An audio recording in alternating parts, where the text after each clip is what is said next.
Dans cette vidéo, on va parler ensemble du manque de sommeil ou même du trop-plein. Et du coup, de combien d'heures de sommeil est-ce que tu as besoin par nuit? Est-ce que tu t'es déjà posé cette question-là? Probablement si tu es sur cette vidéo. Alors, quel est le nombre d'heures de sommeil que toi tu as chaque nuit? Est-ce que c'est 5, 6, 7, 8, 9, 10 heures? Pourquoi pas? C'est possible. Je vais essayer de te mettre sur la piste du bon nombre d'heures que tu dois dormir chaque jour. Alors, dans un premier temps, je vais te parler des problématiques qu'il y a à avoir un mauvais sommeil. Et on va parler du manque de sommeil. Alors, le manque de sommeil a beaucoup d'impacts. Tu vas avoir des sautes d'humeur, des mauvaises concentrations, des problèmes cognitifs en fin de compte, des pertes de mémoire, un temps de réaction augmenté, des effets de fatigue. Tu vas également avoir de la prise de poids. Tu vas avoir un système immunitaire qui est moins compétent, une tension cardiaque plus élevée, des problèmes de cœur du coup, et la baisse de la libido. Maintenant, quelles sont les conséquences d'un sommeil un peu trop élevé? Trop de temps de sommeil. Parce qu'il y a aussi ça comme problématique. Tu as la baisse des capacités cognitives, de la dépression, une inflammation accrue, une augmentation de la douleur, des problèmes d'infertilité, des risques d'obésité, de diabète, de maladie cardiaque, d'AVC. Et je continue pas, mais il y a quand même pas mal déjà. Alors maintenant, combien de temps est-ce qu'on doit dormir? Ça va dépendre surtout de notre hygiène et de notre rythme de vie. Les médecins du sommeil recommandent au minimum 7 heures et au maximum 9 heures de sommeil. Au-dessus, c'est pas bon. En dessous, c'est pas bon non plus. Tu t'en doutes. Maintenant, le sommeil en tant que sportif, petite parenthèse. Il existe des exceptions de ces 7-9 heures en tant que fourchette de temps de sommeil chaque nuit. On estime qu'en gros, les gens qui ont une activité physique très intense dans la journée auront besoin de plus de temps pour pouvoir se reposer. Et du coup, on a l'exception, par exemple, Roger Federer qui dit qu'il dort des fois 12 heures par nuit. Alors des fois, c'est même plus régulièrement parce qu'il le fait souvent. Tout le monde n'est pas sportif de haut niveau, tout le monde n'a pas le niveau de Roger Federer dans son exécution en tant qu'athlète. Donc, c'est juste pour te donner un contre-exemple de ce que je te dis. Maintenant, combien d'heures précisément?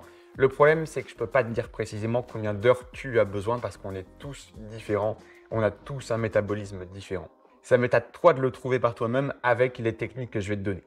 Mais avant, je vais te donner d'abord le fonctionnement du sommeil. Il faut savoir qu'il y a 5 phases. La première, c'est l'endormissement. C'est la phase où tu es en train de passer en fait à cette phase de sommeil, d'accord? Tu es encore conscient. La phase qu'on appelle N1, c'est la deuxième phase, c'est la phase N1, c'est un sommeil léger. Elle dure 5% de la nuit, c'est la phase de transition vers une phase de sommeil plus profond. Alors, la phase N2 dure 45% du temps de ta nuit, c'est une phase de restauration physique, mais aussi un petit peu liée à ton mental. Tu vas aussi consolider une partie de ta mémoire court terme vers ta mémoire long terme. Enfin, la phase N3, qui est une phase de sommeil très profond, ça dure 25% du temps de la nuit, c'est la phase de restauration physique. C'est vraiment là où ton corps se repose le plus. Et la dernière, qu'on appelle la REM, c'est pour Rapid Eye Movement. C'est pour dire qu'en gros, tes yeux font des mouvements comme ça durant la nuit. C'est la phase de restauration mentale. C'est d'ailleurs la phase où on a tendance à plus rêver. Et c'est là où on consolide majoritairement notre mémoire court terme en mémoire long terme. Un cycle de sommeil est composé de 5 phases. 4 à 5 phases, d'accord? 4 à 5 étapes. Et du coup, c'est souvent la phase N1, N2, N3, retour à la N2 et c'est la phase REM qui vient ensuite. En général, une phase dure 1h30 à 1h50 à peu près. La dernière phase étant la plus importante pour notre cerveau, c'est souvent celle qui est négligée. Parce que quand on dort moins de 7 heures, c'est la phase REM qui prend justement un coup et c'est là où on ne se restaure pas bien mentalement. Alors maintenant, mes conseils, ça va être intéressant, c'est que je te conseille de tenter de t'endormir à 22h, 23h, minuit et de réitérer à différents moments dans la semaine ces temps de sommeil.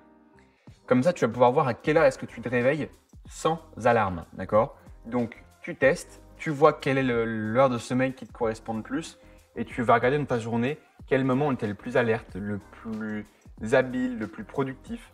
Et du coup, tu pourras en tirer des leçons et tu pourras savoir quelle est ton heure de coucher et quel est le nombre d'heures dont tu as besoin. Alors maintenant, conclusion. J'espère que cette vidéo t'aidera à trouver le nombre d'heures que tu vas devoir dormir chaque nuit. Personnellement, je l'ai testé, j'ai essayé de comprendre ça et du coup, j'ai réussi à mettre en place ces différents éléments et je t'assure que c'est quelque chose qui fonctionne. Grâce à ça, tu vas pouvoir augmenter tes capacités cognitives, tes performances. Et d'ailleurs, en parlant de performance, je t'ai préparé 9 hacks et techniques d'organisation et de productivité pour que justement tu deviennes plus performant. Tu as juste à cliquer sur le lien en description, tu rentres ton email et je t'envoie tout ça. Voilà, allez à bientôt, ciao!